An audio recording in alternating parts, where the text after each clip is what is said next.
They told her the hill was worth $410.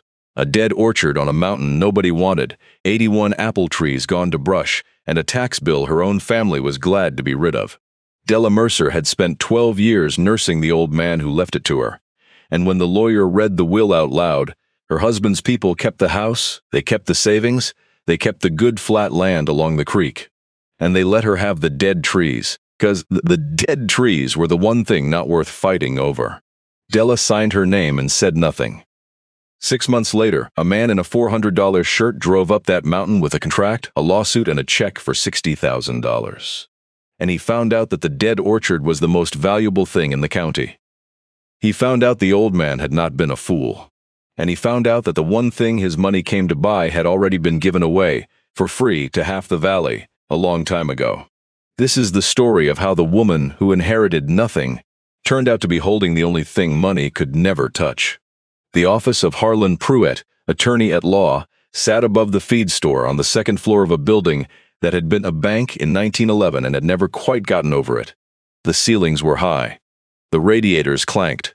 A single tall window looked down on Bracken's one stoplight, and through it Della could see the awning of the diner where she'd waited tables the year she turned 19, before she married into the Mercers and stopped being a Pruitt to everyone but herself. She sat in the middle chair. She had learned a long time ago that the middle chair was the safest place in any Mercer gathering, because it gave you something solid on either side and kept anyone from sitting where they could watch your face. On her left sat Lorne Mercer, the old man's nephew, 58 years old, in a sport coat with a little brass pin on the lapel shaped like a house. He kept turning his phone face down and then face up again, the way a man does when he is waiting for a number to come in. On her right sat Charlene, the old man's daughter who had left Bracken at 19 and built a life in Charlotte, and who had come back for exactly 2 funerals in 40 years, and was now sitting through the paperwork of the second one, with her coat still buttoned to the throat. Harlan Pruitt put on a pair of reading glasses that were too small for his face. "Asa was particular," he said. "More particular than most men I've drawn papers for. He sat right where you're sitting, Della, and he spent a whole afternoon on this. I want you all to understand that what's written here is exactly what he meant to write." He read the house first. The white farmhouse on Cane Creek Road, the 4 acres, the savings, what was left of it, 41,000 and change. All of it to his daughter, Charlene. Charlene's jaw moved very slightly. "I didn't expect the house," she said. "He left it to you anyway," Harlan said, and read on. He read the bottomland next. 11 acres of Flat Creek bottom, the only buildable, sellable, developable ground the family owned, the only ground a man could put a road through and call a subdivision. All of it to his nephew, Lorne. Lorne let out a long breath that sounded like grief but was not grief. Della had known him for 26 years. She knew the difference. Then Harlan Pruitt looked at her over the rims of his 2 small glasses, and his face did something she could not read. "To my daughter-in-law, Della Pruitt Mercer," he read, "who stayed when no one else would. I leave the orchard tract on Sable Knob, being roughly 9 acres of hillside, and the apple house and root cellar standing upon it, appraised by the county at $410. The radiator clanked. Lorne made a small sound that might have been a laugh if he'd let it finish. "That's the dead orchard," he said. "That hasn't made a bushel since Wade was alive. That's what your uncle left her," Harlan said. Della looked at the document in the lawyer's hands. She looked at Asa's signature at the bottom, the loops of it gone shaky in the last year, the pen pressed so hard in places it had nearly torn the paper. She had watched that hand-signed checks and birthday cards, and the consent form the morning they took him to the hospital the first time. She knew that hand. $410, 12 years of her life, and they had appraised the rest of it at $410. She did not cry. She had done her crying a long time ago, in pieces, in the small hours when the old man's bell rang, and she got up off the cot in the hall and went to him. The crying was finished. What she felt now was flatter and colder than grief, and it had a name, though she would not say it in that room. The name was erased. "Well," Charlene said, adjusting her coat, "I'm sure Daddy had his reasons." "He always had his reasons," Della said. "He just never told anybody what they were." Charlene caught her at the top of the stairs, keys already in her hand, her flight already booked, Della could tell. The way Mercers always kept one foot out of any room that asked something of them. "You don't have to keep the place," Charlene said. "The ridge. If those taxes get to be too much, Lorne'll take it off you." He as good as said so on the way in. I heard what Lawrence said. Charlene looked at her a moment, and something moved in her face that Della had never once seen there, an old grief worn smooth as a creek stone. Daddy and I didn't speak for 30 years, she said. Did you know that? You lived in his house. You probably didn't even know that much about us. I knew, Della said. He used to set a place at Thanksgiving anyway. Never said your name, just set the plate. Charlene went still. For a second the buttoned-up Charlotte woman was gone, and there was only a girl who'd left a mountain 40 years ago and never figured out how to come back down off it. He never called, she said finally. Neither did I. That's the part nobody warns you about, leaving. You think you're getting out from under something. And then 40 years later, you're sitting in a lawyer's office, finding out he left you the house, and there's nobody left to ask why. She put on her sunglasses, though the day was gray. Keep the ridge if you want it. It's yours. Whatever else he didn't do, he made sure of that. And she went down the stairs, and her heels rang on every one of them. Outside, the light was the flat gray of late October, the kind of light that makes everything look already half-remembered. Lorne caught up with her on the sidewalk by the feed store, his keys already in his hand, and he fell into step beside her, which he had never once done in 26 years. Della, hold on a second. He smiled the smile she'd seen him use on buyers. I know that wasn't much what Asa left you. The ridge. I think that was wrong of him, honestly, leaving you the tax bill on a piece of brush like that. You just told a lawyer it hadn't made a bushel since Wade died. I'm trying to help you here. He kept pace with her, easy, friendly. Tell you what, I'll take the ridge off your hands, keep the family land together, save you the trouble of those taxes. I'll give you, say, 1,000, cash, more than the county says it's worth, just to do right by you. $1,000. To do right by her, for $410 worth of brush. That's generous, Della said. It's fair. That's all I want, is to be fair. Let me think on it, she said, and she got in Wade's old truck, the one good thing that had been hers before the Mercers. A 2004 Ford with 191,000 miles and a passenger door that stuck in the cold. And as she pulled out, she did not think about Lorne's $1,000 at all. She thought about something else. She thought about a Sunday a few years back, before Asa got bad, when a stranger in a nice car had come up the farm lane and sat a long while talking low to the old man on the porch, and Asa had come inside afterward with his jaw set hard and said only, "Some fellow wanting to buy the apples off the knob." Sent him on. She had not thought of it once in 3 years. She thought of it now, because a man does not overpay for brush. Della had waited tables and kept books for a feed store and nursed a dying man for 12 years. And if she'd learned one thing in 54 years on this earth, it was this. When a man tells you a thing is worthless and then offers to buy it, the thing is not worthless. The man is just hoping you don't know that yet. The track-up sable knob had not been graded in years, and the truck climbed it in low gear, the tires finding the old ruts the way water finds a stream. Sumac had grown up in the middle of the road, scraping the undercarriage. The October woods were going to copper and rust on both sides, and through the bare places Della could see the valley falling away below her, Cane Creek a thread of silver, the white farmhouse small as a sugar cube. Then the road bent around a shoulder of gray rock, and the orchard opened up in front of her. She had not been up here in nearly 4 years. She had told herself she was too busy, and she had been too busy. But that was not the whole truth. And Della was a woman who, alone in her own truck, told herself the whole truth. The whole truth was that the orchard was Wade's place. Her husband had pruned these trees as a boy alongside his father. He had proposed to her under the big tree at the top of the row, the one Asa always called the mother tree, on a Sunday in May when the whole knob was white with bloom and loud with bees. After Wade died, 12 years ago now, a load of logs that shifted on a skid trail, and a sound she still heard sometimes when a truck downshifted on the grade, she had stopped being able to climb this hill.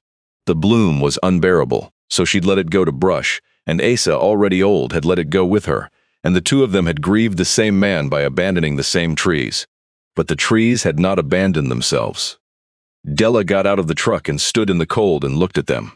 They stood in long rows down the slope, gone wild and shaggy, suckers shooting straight up off the limbs, the grass beneath them grown to seed and laid down by the rain. From a truck window, from a lawyer's chair, from the bottom of the hill. They looked like exactly what Lorne had called them. Dead wood and brush, but Della walked in among them, and what she saw was not death. What she saw was apples. Not many. A neglected apple tree throws a small knotted crop, hidden in the wild growth every other year.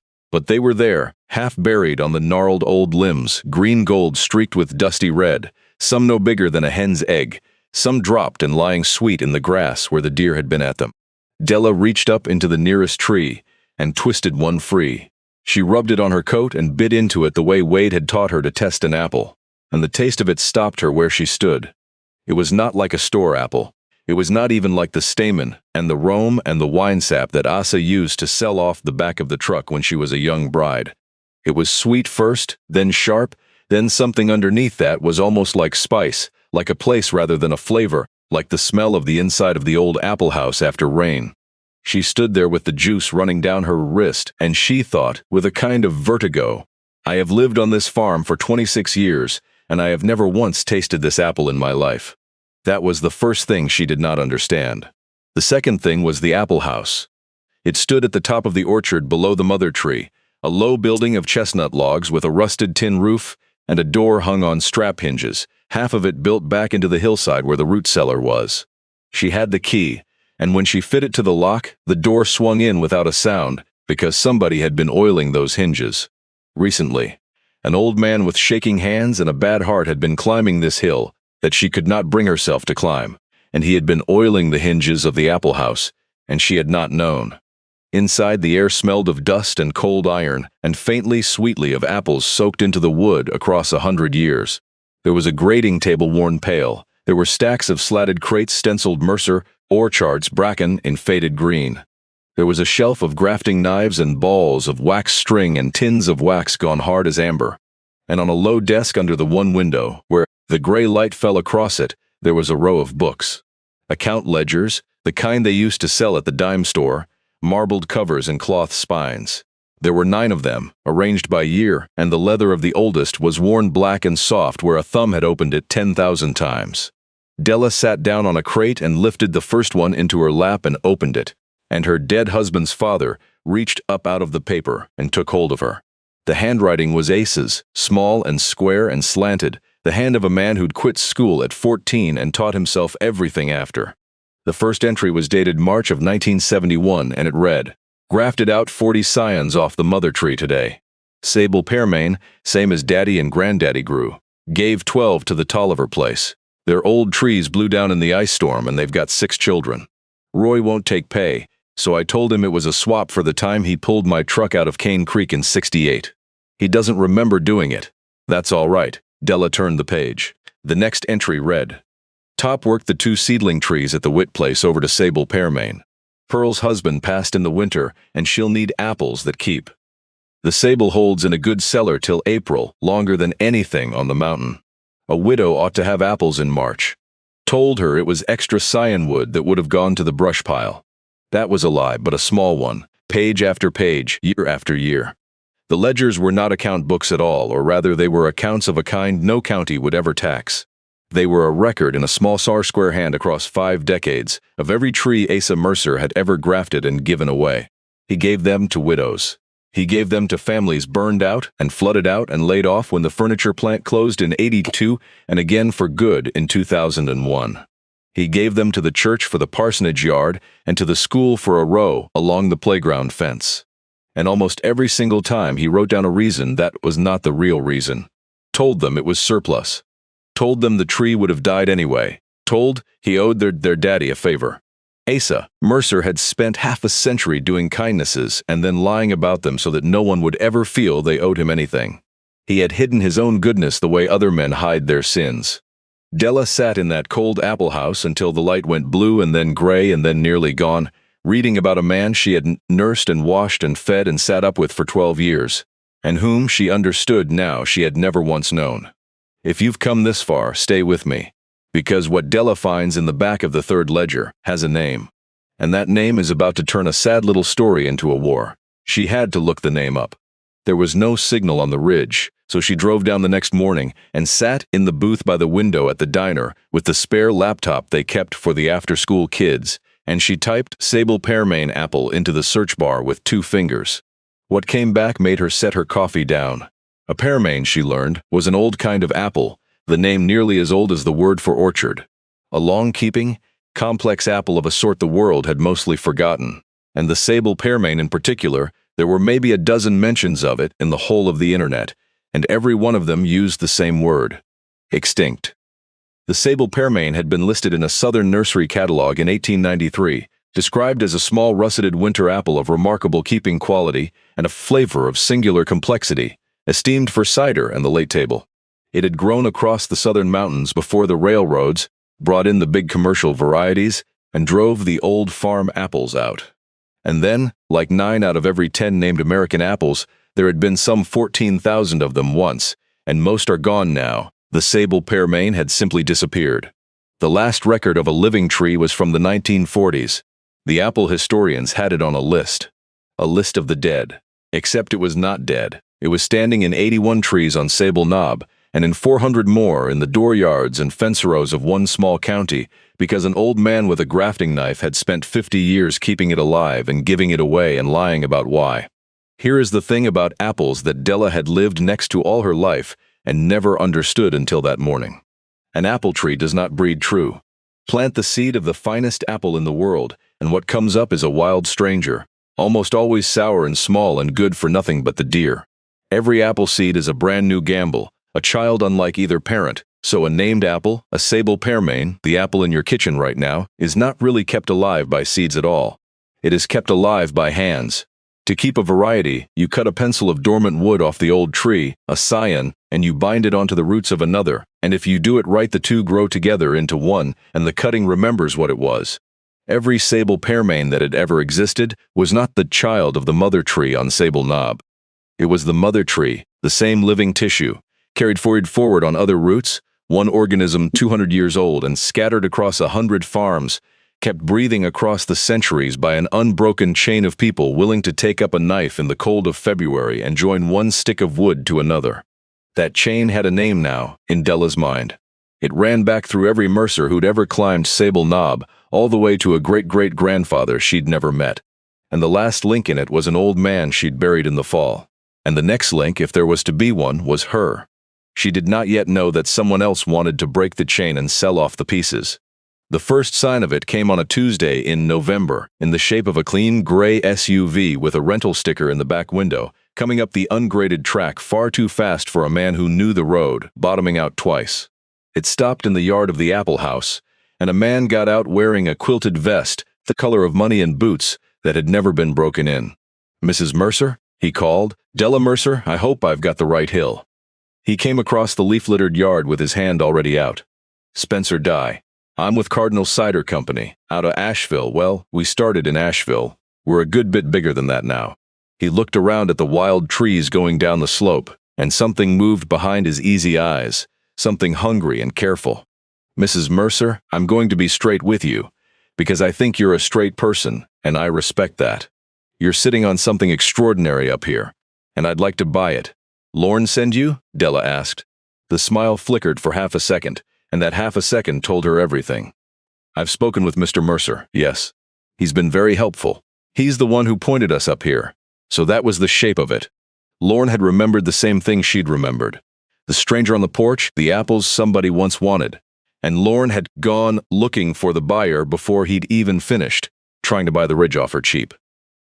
Spencer Dye laid it out plain, the way a man does when he thinks the number will do his arguing for him.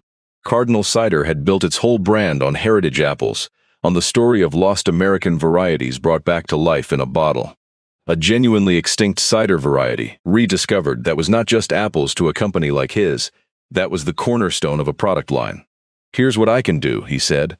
"I'll buy the 9 acres outright, $60,000, and I'll pay you a royalty on every bottle that carries the name." He slid a folded paper across the grading table. "You won't have to wait tables anywhere ever again, Mrs. Mercer, $60,000. For $410 worth of brush." Della looked at the number a long time. She was not a wealthy woman. She had $612 in a checking account, a part-time job at the feed store, and a truck with a door that stuck, and $60,000 was more money than she had ever had at one time in her life. It pulled at her. It pulled hard, and anybody who tells you a number like that doesn't pull at them has never had $612. "What would you do with them?" she asked. "The trees. Take Sisson wood. Build up a stock block, grow our own orchard at scale." And we'd protect the variety naturally. Trademark the name, control the propagation, so that Cardinal Sable Pearmain means our apple grown right. Quality control. You can't just have anybody growing it, putting out an inferior product under the name. So nobody else could grow it, Della said. Or sell it, or call it by its name. We'd be the stewards of it, he believed it. She could tell. To him it was obvious. You find a thing of value, you fence it, you put your name on the fence. That was what value was for. Right now it's just dying on a hillside, Mrs. Mercer. We'd be saving it. Della thought about the third ledger. She thought about Pearl Whitt, who needed apples that keep because she was a widow, and it was March. She thought about 12 trees in the Tolliver yard for 6 children after an ice storm, the price hidden inside a lie about a favor. It's not dying on a hillside, Mr. Dye, she said. It's the most alive thing in this county. You just don't know where to look yet. The easy smile came back, but it had a wall behind it now. I'll leave the offer with you. Talk to people. Talk to Mr. Mercer. Talk to a lawyer. He let it sit, gentle, the way a man sets a trap, gentle so the spring won't show. A number like this. People don't walk away from a number like this. Not people who've had a hard time of it. He drove back down too fast, bottoming out twice, and Della stood in the yard and watched the dust of him settle, and she understood the war had started, and that she was alone in it, and that she did not know how to graft a tree. That was the thing that frightened her. Not the lawyers she could feel coming. What frightened her was that the chain ran through her now, and she did not have the craft. If the knowledge died, the apple died, no matter how many trees still stood. A variety is only ever as alive as the last person who knows how to carry it forward. And Asa was in the ground, and Wade was in the ground, and the craft was in the ground with them. Unless it wasn't. If this is landing for you, subscribe, because the next person to come up that hill is the one who teaches Della everything. And she is 92 years old, and she held the wax bucket for Asa's father. Her name was Pearl Whitt. The same Pearl Whitt. The widow from the 1971 ledger who'd been 38 then and was 92 now. When Della found her name in the phone book and drove out Tanner's branch and knocked on the door of a small brick house with a yard full of old apple trees, Pearl Whitt opened the door and looked at her face for a long moment. You've got the Mercer look, she said. You'd be Wade's girl. I'm Della, his widow. I know who you are, honey. I've known who you are for 26 years. Come in out of the cold. Then, before Della could speak, you found Asa's books, didn't you? I can see it on you. People get a look on them when they find out what that man was. I had it myself once. They sat at Pearl's kitchen table and drank coffee out of cups so old the pattern had worn off, and through the window Della could see 4 gnarled apple trees, unmistakably the same shape as the trees on Sable Knob. Those are his, Della said. 12 he gave me. Set them himself the spring after my Hubert passed. 8 died over the years, bad ground, a dry summer, a tree falls. These 4 held. I've had Sable Pearmains off them every winter for 54 years, pies, cider, apple butter at Thanksgiving. She wrapped her hands around the cup. He told me it was cyanwood that have gone to the brush pile. I knew it was a lie when he said it. I let him have the lie. A man like that, you let him keep his lie because the lie is how he lets himself love you. You understand what I'm telling you? I'm starting to, Della said, now. Pearl set her cup down. You didn't drive out to Tanner's branch to drink my coffee. You drove out here because somebody's after the trees, and you found out you don't know how to keep them, and you've come to the only person above ground who watched us, Asa Mercer, graft. Asa's daddy taught my daddy. I held the wax bucket for both of them when I wasn't but a girl. I can't do it anymore. Look at these hands. But I can sit in a chair in that orchard in February and run my mouth at you till you can do it in your sleep. Is that why you came?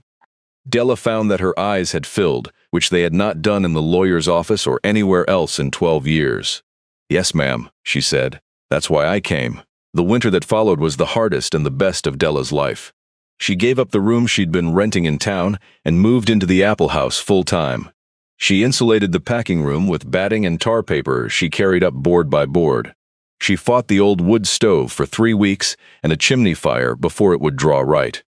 She cleaned out the root cellar, dug back into the hill, the cool, dark room where the temperature never moved more than a few degrees all year, and, scrubbing the slatted shelves, she finally understood why a keeping apple had mattered so much to these people. Before refrigeration, before grocery stores, a tree that gave you fruit you could store from October until April was not a luxury. It was the difference between a winter with fresh food and a winter without. A keeping apple was a kind of security you could plant in the ground. She learned the trees one by one.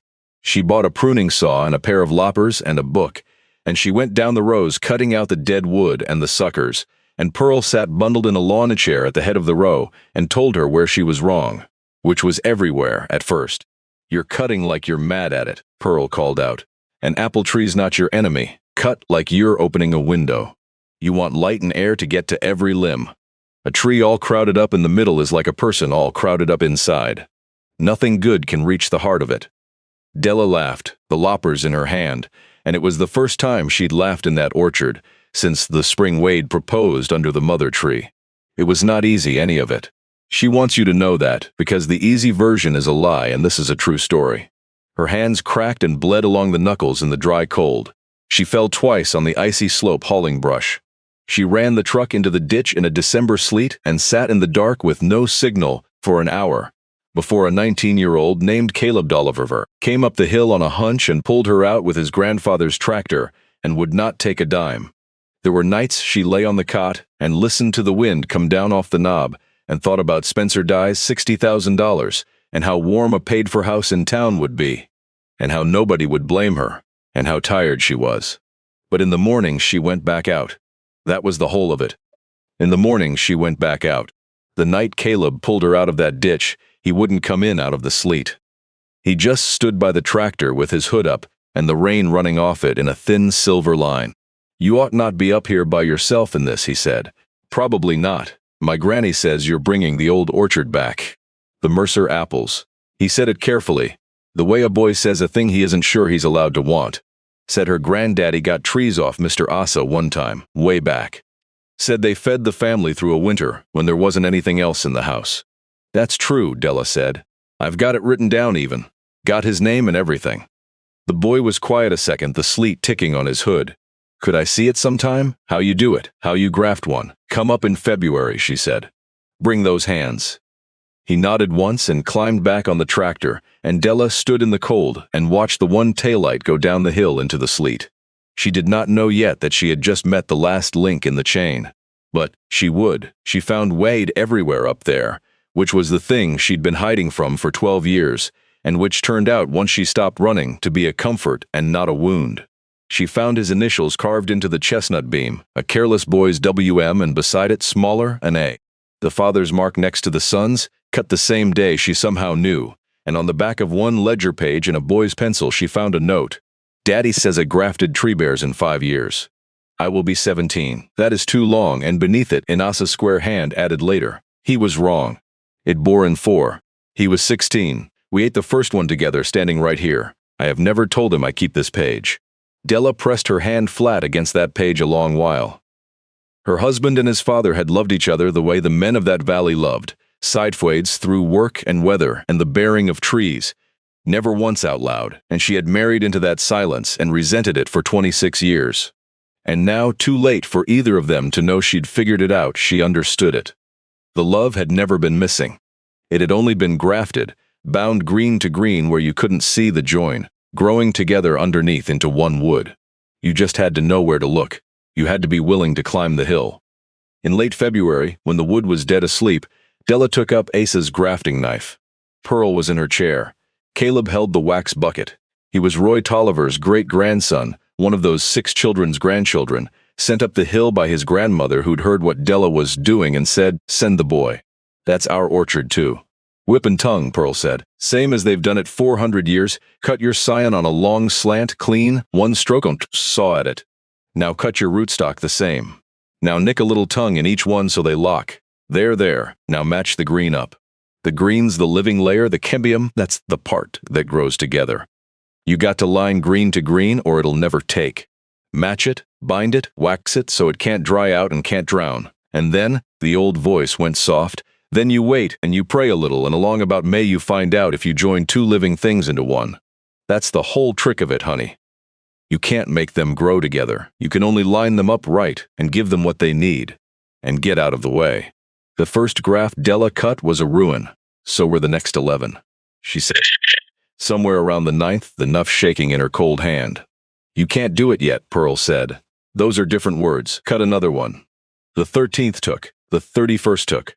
By the end of that February, she had bound 140 whip grafts of sable pearmain, and when she walked the nursery rows in May and saw green leaves pushing out of dead-looking sticks she had lined up green to green with her own hands, Della Mercer sat down in the grass and wept for the second time that year, and this time it was not grief at all. She had become a link in the chain. The craft was not in the ground anymore. It was in her hands. If you've made it this far, you already understand what's coming, because 140 new trees is 140 answers. And Della is about to figure out what to do with them. The community had begun to find her by then. That is the thing about a valley. Word moves through it like water through a root cellar, slow and cool and into every corner. They came up Sable Knob one at a time, not many at first, then more, and each one carried a piece of the same story, and not one of them had ever held the whole of it. Roy Tolliver's daughter brought a pie made from the apples off the tree's Asa set in 1971. A man named Curtis Sloan, whose family got sable pearmains in the bad winter of '82, sat on a crate in the apple house and turned a jar of his father's cider around in his hands. My daddy told it different his whole life, Curtis said. Told it like Asa just had too many trees one year, and we did him a favor taking some off him. The plant had closed. We didn't have anything that Christmas. And here comes Asa Mercer up the lane with a bushel of apples and a story about how they'd go to waste otherwise. He looked up at her. He let my daddy think he was doing Asa the favor. That sounds like him, Della said. A woman named Edith Pruett, no kin to Della, the valley was thick with Pruetts, drove up one gray afternoon with a quart jar of apple butter and set it on the grading table. My mother canned this every fall of her life off a tree in the side yard, Edith said. On her deathbed, she made me promise to keep the tree alive, and I never once knew where it came from. Till I heard about the books. Her voice went thin. It was him, wasn't it? It was Asa. Why would he not say? Because if he'd told her, she'd have spent 40 years thinking she owed him, Della said, and he loved her too much to do that to her. Edith Pruett sat down on a crate and cried over a jar of her dead mother's apple butter, and Della let her, and outside the wind came down off the knob and moved through 81 trees that had never once been dead. There was a man named Dewey Sloan who came up the hill angry. He'd heard there was money in the trees, and he came to find out if the apple in his own back fence row was worth something he could sell, and he stood in the yard with his jaw set, ready to be cheated, the way a man stands when he's been poor long enough to expect it. Folks say the cider company's paying, Dewey said. I want to know what my tree's worth. Della didn't sell him anything. She walked him down the rows and showed him the graft union on an old tree, the swollen knuckle where one living thing had been joined to another 50 years ago, and she put the ledger in his hands open to 1982 and let him find his own family's name in an old man's writing. Gave the Sloan place 6 trees. The plant closed and they've got nothing. Told Howard it was overflow stock. Della watched the anger go out of Dewey Sloan the way sleet goes off a window when the sun comes around the house. He gave us these, Dewey said, in '82, when we didn't have anything, and he made it sound like he was the one being helped. He was helped, Della said. He just couldn't stand for you to know how much. Dewey went home and did not sell his tree to anybody. He grafted 4 more off it that spring, badly, with directions Della gave him over the phone, and gave them to his grown children, and lied to them about the cost. She had thought the secret was hers, a thing she'd found alone in a cold room. But the secret had never been a secret. The valley had simply never put it all together, never seen the whole shape of it, because the man who built it had spent 50 years making sure each keenness landed small and separate and deniable. It took the ledgers, and it took Della, to lay the 400 trees side by side and show one small county that they had all, every one of them been quietly carrying the same gift for half a century without knowing they were part of anything at all. That was the moment the valley stopped being a place full of separate people, and started being a thing that could not be bought. Spencer Dye did not understand this. He came back in the spring with a better offer and a lawyer, and when Della turned him down flat in the yard, the easy smile finally fell off his face for good. You're making a mistake, he said, and not just for yourself. Mr. Mercer is prepared to challenge the will. He tells me there's a question about whether your father-in-law was competent when he's changed it. About whether a man that sick knew what he was signing. He knew exactly what he was signing, Della said. He spent an afternoon on it, maybe so, but these things drag out. Lawyers, depositions, years. We're prepared to fund Mr. Mercer's challenge, Mrs. Mercer. We have very deep pockets and you have a feed store job. He spread his hands, reasonable, almost kind. "I'm not threatening you. I'm being your friend here. I'm telling you how this goes. You can sell to us now, clean, for good money, and walk away whole. Or you can bleed into a court case you can't afford for 4 years and lose the orchard anyway, and get nothing." It was, almost word for word, what the world always tells us the people who own something it wants. Della had heard it in the lawyer's office in October, in Lorne's mouth that time. "You'll be fine. You're an adult now.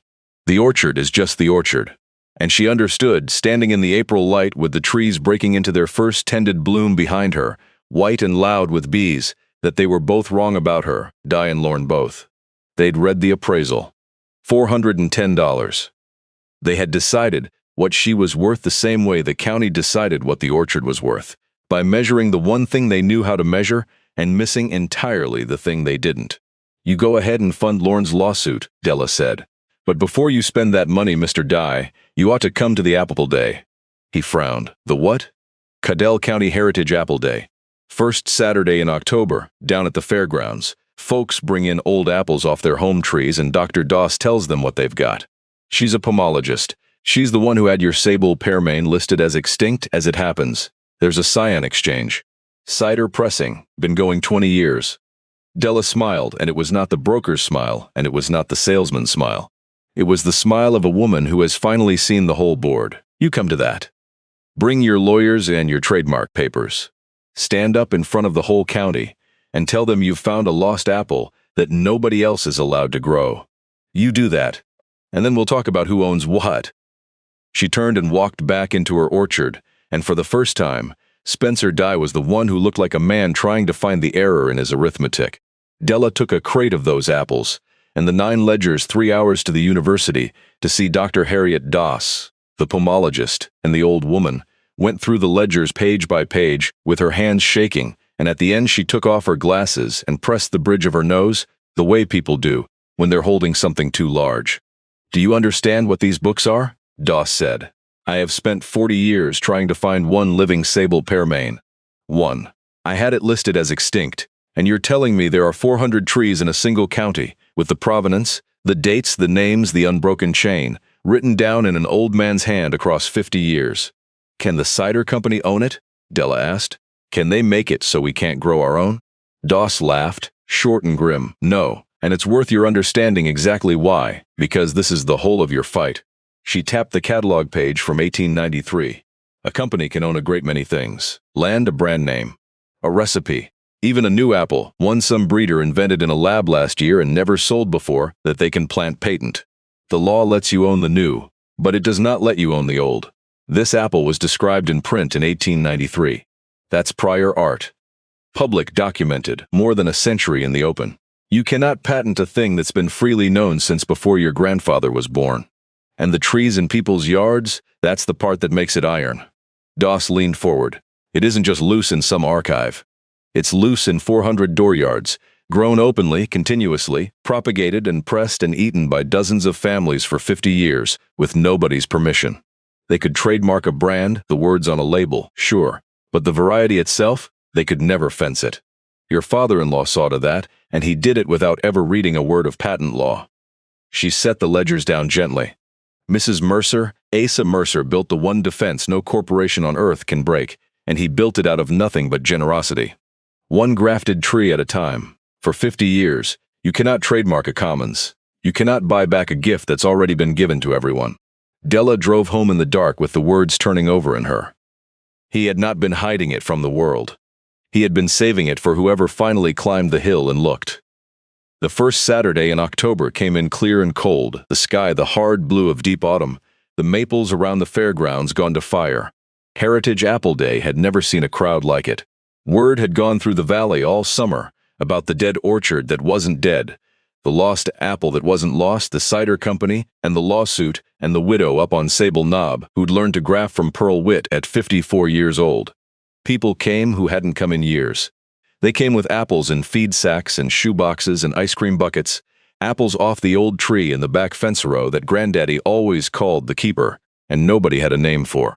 And they lined up at Dr. Doss's table under the shelter, and one after another, all morning, the old pomologist turned the small russeted apples in her hands. "Sable pearmain," she said, And this one, sable pear Maine. Off your grandmother's tree, set in, let me guess, 7980 after the flood. Sable pear Maine, 40 times, 50. Each one traced by the family that grew it, back to an old man in a burlap sack and a lie about surplus wood. Until the words stopped being a surprise and became a kind of slow thunder rolling through the crowd.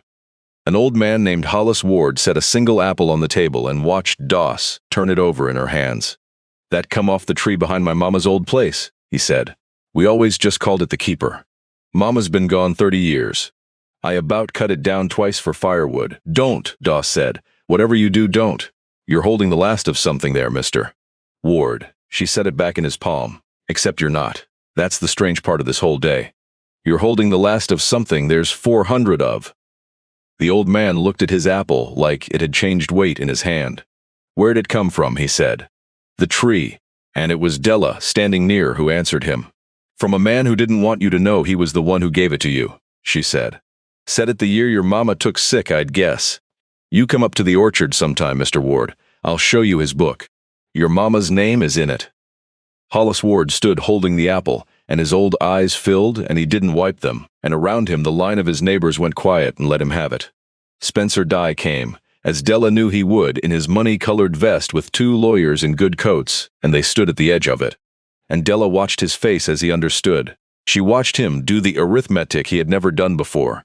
Count the trees, count the families, count the 50 years of open, public propagation, count the 1893 catalog, and the word extinct that he'd built his whole business plan on. And watched all of it come out on his face as 0. There was no apple to own, there never had been. Lorne came too. He stood with Dye at first, and then, as the morning went on and the thunder rolled and his own neighbors filed past with the apples his uncle had given their families, he drifted away to the edge of the crowd by himself. Dye's face had only money on it, and the money had run out. But Lorne's face had something worse. Lorne had grown up in this valley. He had known Asa his whole life, and decided the old man was a tight-fisted fool who'd belittled him and favored an outsider, and now he stood among his own people watching the proof, 50 years thick, that the uncle he'd written off had quietly held the whole valley up with his bare hands the entire time, and that Lorne had tried to sell it. That is the thing about people. Lorne was not a monster. He was a man in debt, with a failed subdivision and a grievance he'd nursed so long it had become the truth he lived inside. He had told himself a story in which he was owed, and the story had let him do a small evil and call it fair. Everyone in that crowd had a version of it. The only difference was that Lorne's story had met a day that broke it open in public, with his neighbors watching. Charlene was there too. Della had called her in Charlotte and read her an entry from near the end of the 7th ledger, one she'd found about Charlene's own childhood. Charlene cried again tonight about the city. "I don't know how to keep her here, and I don't know if I should. Maybe a person has to leave a place to forgive it. I hope she finds something out there worth more than apples. I never could tell her I understood. That's my failing and not hers." There had been a long silence down the line from Charlotte. Then Charlene had said, in a voice Della had never heard her use, "He wrote that? About me?" She'd driven up for Apple Day. She stood now beside Pearl Witt's lawn chair, and at some point in that long morning, Della saw Asa's daughter lift one of the russeted apples to her face and breathe it in and close her eyes. Asa Mercer had not been a perfect man. The ledgers said so in his own hand. He had given the whole valley what he could not give his own daughter, and he had known it, and the knowing had been the one wound he never grafted shut. The story Della had inherited was not a story about a saint. It was a story about a real person with a real failing, who had done one enormous good thing quietly across 50 years anyway. And that was larger than a saint's story, not smaller, because it was a thing a real person could actually do. When the crowd thinned in the early afternoon, Della found Spencer Dye by his rental car, his lawyers already inside it, his trademark folder under his arm like a thing he didn't know how to set down. "There's no claim to fund," he said. It was not quite a question. Even if Lorne won the orchard, there's no exclusive variety to buy. It's everywhere. It's in the patent record. It's in 300 yards. We could never protect it. We'd be selling a story anybody could tell. "That's about the size of it," Della said. He looked at her then, and for the first time there was no smile and no wall, just a tired man who's loved cider, and had let the loving of it curdle into the owning of it. "Why'd you invite me?" he said. "You could have just let me waste the money on the lawsuit. You could have buried me. Why tell me to come watch it happen?"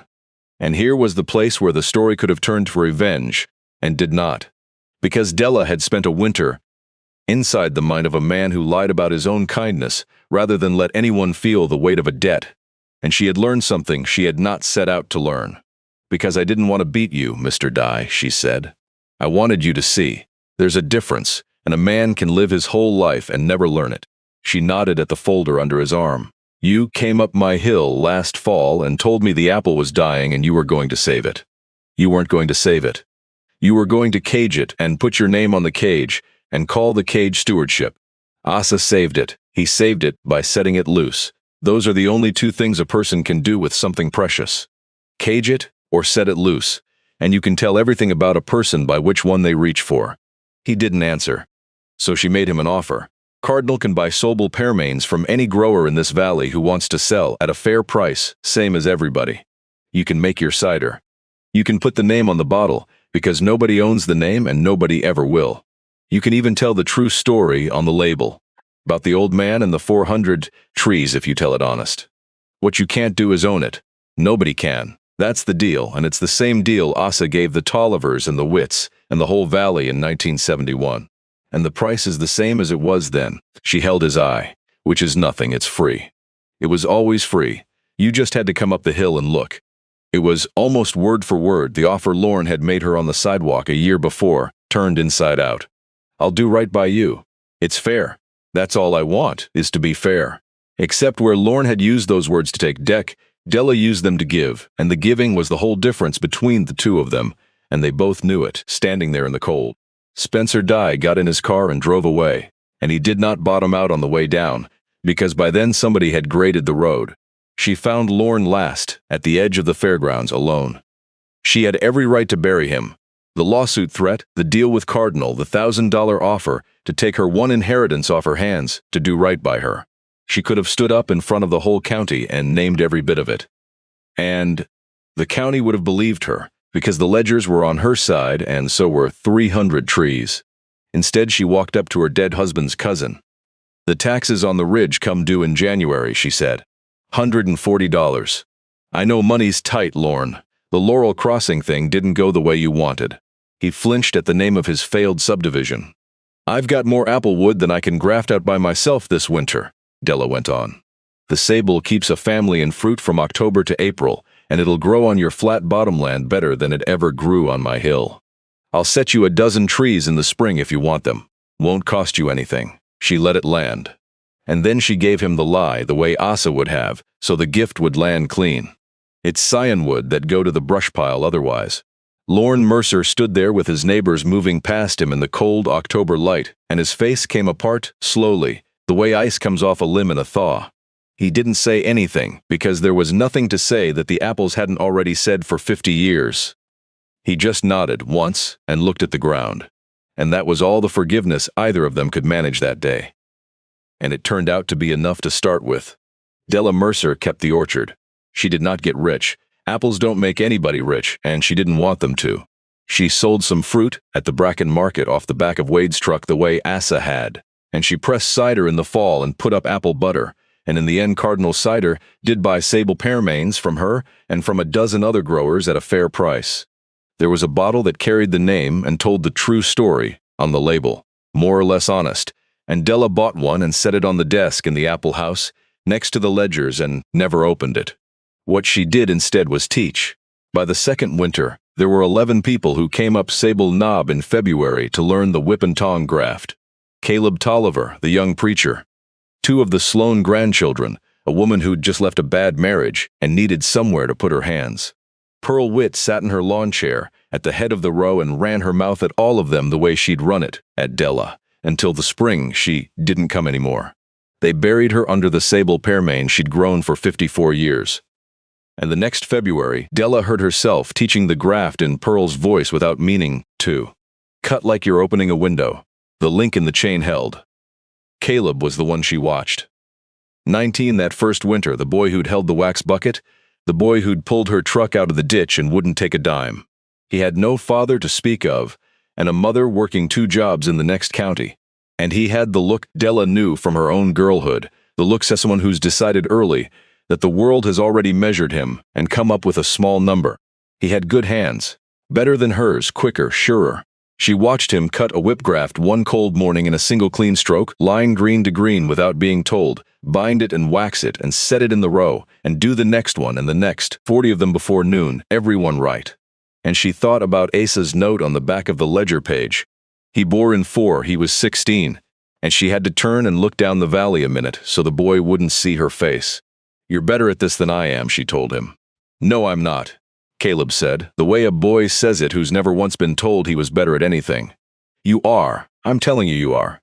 She made him stop and look at her. "Caleb, there's going to come a winter I can't get up this hill. My back's already telling me about it. When that winter comes, somebody's got to be the one who knows how to keep these trees going, or the whole thing dies, no matter how many trees are standing. The apple is only as alive as the last person who knows the craft. You understand what I'm asking you?" He looked at the knife in his hand. Asa's knife, the bone handle worn to the shape of a dead man's grip. "You're asking me to be the next one," he said. "I'm asking you to be a link in something 200 years old," Della said. "I know what it feels like when the world hands you a number and tells you that's all you're worth. Somebody handed me $410. They handed Asa a hillside they thought was brush. They'll hand you something too one of these days and call it fair.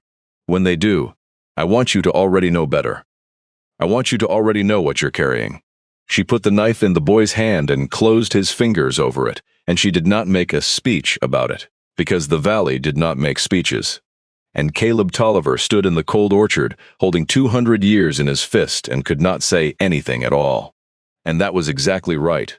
That spring she grafted out 100 trees more than she needed, and Caleb grafted 100 more beside her, and they gave them all away. To young families and to widows, and to the food bank's garden, and to the school, a new row along the playground fence to replace the old one. And when people tried to pay, Della told them it was surplus wood that would have gone to the brush pile otherwise. And most of them knew it was a lie, and they let her have the lie, because the lie was how she let herself love them. The whole valley understood that now. An old man had taught them, by hiding it in their own backyards for 50 years. She found the 10th ledger in the spring of the 2nd year behind a loose board in the root cellar. The one Asa hadn't set on the desk with the others, the one he'd hidden even from his own hiding place. There was a single entry in it, dated 8 months before he died, the writing gone almost to nothing, the pen pressed near through the paper. It read, "Della found the hinge oiled, I think. She climbed the hill last week, first time in years. Watched her from the window. She didn't see me. Stood under the mother tree a long while. I have been wrong about a great many things in this life, and hidden most of them. But I was not wrong to leave her the orchard. The others will take what they think is worth taking, and they'll be glad. And that's all right. Let them be glad. But Della will come up the hill and look. She is the only one who ever showed up and stayed, and a thing is only worth what somebody is willing to stay for. The land in the bottom is worth more money. The ridge is worth more than money. I could never say that out loud. So I am writing it here, where she'll find it after, and trusting that, by the time she reads it, she'll already know it's true. The hearth holds what the heart can't carry. The orchard holds the rest. Take care of the trees, daughter. They'll take care of you back. That's the whole of it. That's everything I learned." Della sat in the root cellar with the cold, even air all around her, and she read the last words her husband's father ever wrote, and she understood that he had called her daughter, which he had never once done while he was alive, and that this was the lie turned inside out, the kindness he could only manage in writing, in secret where it would land clean. Then she climbed up out of the cellar into the April morning, and she walked out into the orchard, and the whole of Spoopel Knob was white with bloom and loud with bees. The way it had been the Sunday Wade, proposed under the mother tree, the way it would be now for 100 springs more, because the chain had held. She stood under the mother tree with the petals coming down, and, for the first time in 13 years, the bloom was not unbearable. It was just beautiful. It was just the trees doing the one thing trees do, which is to come back, every spring, whether anybody deserves it or not, and to give it all away for free. She had inherited nothing. They had appraised the rest of her life at $410 and handed her a dead hill. It was the best $410 anybody ever spent. Let me say a few true things to you now, before you go, because a story about an honest old man ought to be told honestly. I made these people up. Bracken and Caudell County, the Mercers, Pearl Witt, Spencer Dye, the Cider Company, The sable pearmain is an apple I invented too, though I gave it a real apple's life. But the world it lives in is true, and I think it's worth your knowing which parts. It is true that apples don't come true from seed, that every apple seed is a genetic gamble, and that a named variety survives only because human beings keep grafting it forward, hand to hand, century after century. It is true that there were once something like 14,000 named apple varieties grown in this country, and that most of them are gone now, plowed under in a single lifetime as a handful of supermarket varieties took over. It is true that real people, pomologists and stubborn old farmers and apple detectives, have spent their lives hunting down lost varieties believed extinct, and that some have been found alive on a single forgotten tree at the back of somebody's farm. And it is true, in the law and in the spirit both, that you cannot own the old the way you can own the new. A variety documented and freely grown for 100 years belongs to everyone, and the surest way to keep something precious from ever being caged is to give it away so widely that no fence can ever go back around it. I wrote this because I keep noticing how easily we let an appraisal do our thinking for us. How quickly we agree about a piece of land or a job or an old building or a quiet person that its worth is the one number somebody assigned it. Della's whole inheritance got written off at $410 by people who measured the only thing they knew how to measure. The orchard was the same orchard before and after. What changed was that one person finally climbed the hill and looked. I think most of us are somebody's $400 hill, and I think most of us are also, on our worst days, the appraiser. So the thing I wanted to leave you with isn't really about apples. It's that the worth of a thing, of a place, of a person, is not the number the world puts on it. It's what somebody is willing to stay for. And the oldest, quietest kind of love we ever manage is the kind that gives something away on purpose, sets it loose where nobody can cage it, and then lies a little about the cost, so the gift can land clean. If there's an old tree in your fence row that nobody knows the name of, go find out what it is. You might be standing next to something somebody else has been mourning as lost. Thank you for staying to the end. That's the whole trick of it, really. Showing up and staying. If this story meant something to you, leave a comment and tell me about a time you were underestimated, or a quiet person whose worth nobody measured until it was almost too late. I read them all. Subscribe and I'll see you on the next quiet road.